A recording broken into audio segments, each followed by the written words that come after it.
La verrerie d'Alès, pôle national des arts du cirque, a été officiellement inaugurée vendredi 7 décembre, dans un froid quasi polaire.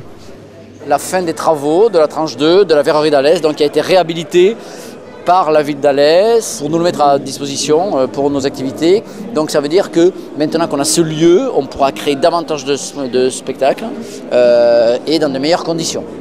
Et pour ce faire, les toitures de la grande salle ont été reprises, ainsi que le sol, et tous les aménagements de type accroche pour agrès et autres anneaux ont été ajoutés. Les pièces annexes ont également été réaménagées. C'est ensuite un lieu qui a été réaménagé sur sa partie extérieure pour accueillir des chapiteaux, avec tout un réseau électrique et un réseau d'assainissement pour accueillir des chapiteaux, les caravanes qui vont avec. L'objectif étant bien sûr de recevoir les compagnies en résidence. Nous avons nos bureaux ici implantés depuis maintenant 9 ans. On est arrivé en janvier 2004, déjà dans des locaux mis à disposition par la ville. Mais jusqu'à maintenant, nous ne menions ces activités essentiellement que sur l'ensemble du territoire régional et pas sur Alès où nous sommes implantés. Donc les résidences avaient lieu partout en région, sauf ici à Alès. Voilà. Donc l'idée, c'est de multiplier les résidences par 2. Voilà. On était à peu près à 300 jours par an de résidence.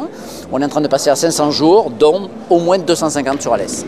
Il n'existe que 11 pôles des arts du cirque en France, labellisés par le ministère de la Culture en 2009, dont un seul en Languedoc-Roussillon, celui d'Alès.